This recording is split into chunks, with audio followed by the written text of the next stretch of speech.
आजकल साबिक principal secretary Azam Khan का इकबाली बयान ज़ेर बहस है। इस ज़िमन में ज़ाब्ता फौजदारी की दफ़ा 164 के तहत इकबाली बयान का बहुत जिक्र हो रहा है।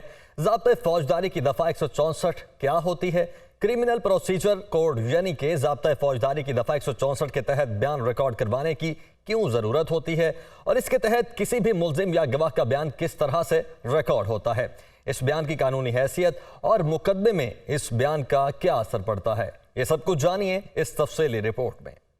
ज़ाब्ता फौजदारी के किसी मुकदमे में कोई भी शख्स बयान या गवाही रिकॉर्ड कराता है, उसे ज़ाब्ता फौजदारी की दफा 161 के तहत रिकॉर्ड किया जाता है। ये बयान ज़ेरे हिरासत मुल्जिम या गवाह से तफ्तीशी अफसर कलमबंद करता है। बयान पर मुल्जिम या गवाह के दस्तखत नहीं होते, लिहाजा इसकी कानूनी हैसियत चैलेंज की जा सकती है। 161 की स्टेटमेंट ड्यूरिंग इन्वेस्टिगेशन आईओ लिखता है अपने उसमें डेली डायरी में, उसे हम 161 की स्टेटमेंट कहते हैं। वो एविडेंस में कोई भी जो बंदा आता है उस मुकदमे के रिलेटेड कोई भी शहादत देता है तो उसे रिकॉर्ड किया जाता है, जिसे 161 की स्टेटमेंट हम कहते हैं। 161 और 162 के अंदर दोनों जगह जो है वो सिग्नेचर्स की रिक्वायरमेंट नहीं है और दोनों जगह जो है वो किसी को आप उसको कन्फ्रंट कर तो सकते हैं, लेकिन आप उसको उसके खिलाफ यूज़ नहीं कर सकते। 161 के तहत बयान की कोई खास कानूनी हैसियत ना होने की वजह से ज़ाब्ता फौजदारी के किसी मुकदमे में मुल्जिम या गवाह का ज़ाब्ता फौजदारी की दफा 164 के तहत बयान रिकॉर्ड किया जाता है।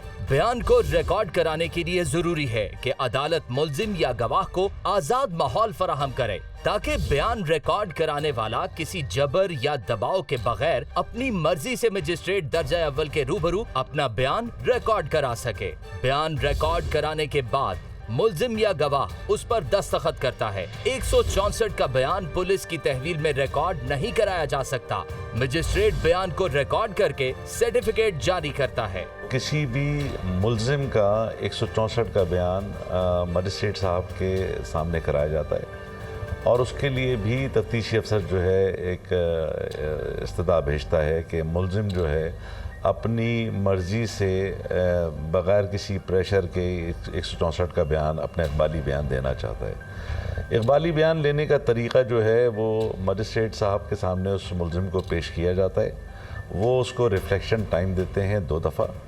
उसके बाद उससे पूछा जाता है कि कहीं उस पर कोई जिस्मानी तशद्दुद वग़ैरह तो नहीं हुआ और फिर उसका इकबाली बयान जो है वो सेट ऑफ क्वेश्चंस पूछने के बाद इकबाली बयान लिया जाता है। हर सफ़े पे मुल्जिम का साइन होता है, अंगूठा लगता है और आखिर में मजिस्ट्रेट साहब एक अपना सर्टिफिकेट अपेंड करते हैं। मजिस्ट्रेट ज़ाब्ता फौजदारी की दफा 164 के तहत रिकॉर्डेड बयान को गवाह के दस्तखत कराने के बाद उसे सील बंद करके डिस्ट्रिक्ट एंड सेशन कोर्ट के जज को अरसाल करने का पाबंद होता है। इस बयान को मुकदमे की समाअत में गवाहों की फहरिस्त में शामिल किया जाता है। अदालत पाबंद होती है कि वो मुल्जिम को कमरा अदालत में बुलाए और उसके रूबरू बयान को दोहराया जाए और मुल्जिम को जिराह का मौका भी दिया जाए। अगर मजिस्ट्रेट ने 164 के बयान में मुल्जिम को नोटिस नहीं किया तो इस बयान की कानूनी हैसियत पर सवालिया निशान उठेगा। 64 की जो स्टेटमेंट है उसको at the time of trial जो है वो यूज़ किया जाता है कि जब प्रोसिक्यूशन अपना केस बना के चालान की सूरत के अंदर कॉम्पिटेंट कोर्ट के आगे जमा करवाती है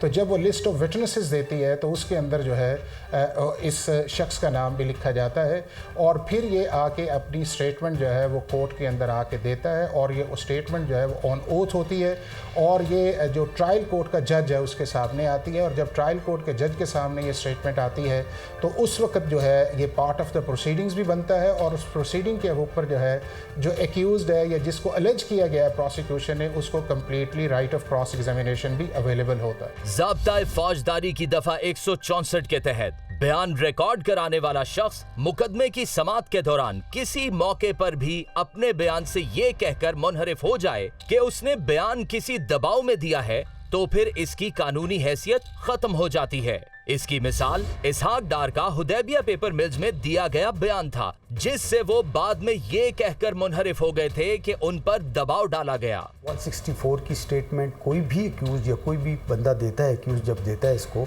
और अपनी बात पे कायम रहता है और मैजिस्ट्रेट भी उसका सर्टिफिकेट दे सकता है तो ये बिल्कुल प्रूफ है किसी भी जुर्म का, जब तक कि उसे वो ऑन करता है। अगर वो ऑन नहीं करता और वो कहता है कि जी ये बाद में समटाइम्स कुछ लोग स्टेटमेंट रिकॉर्ड करवाते हैं اور ریکارڈ کرانے کے بعد جب کورٹ میں آتے ہیں تو اس سے منحرف ہو جاتے ہیں۔ کیا سابق پرنسپل سیکرٹری اعظم خان ضابطۂ فوجداری کی دفعہ 164 کے تحت ریکارڈ کرائے گئے اپنے بیان پر قائم رہیں گے یا منحرف ہو جائیں گے؟ اس کا فیصلہ آنے والا وقت ہی بتائے گا۔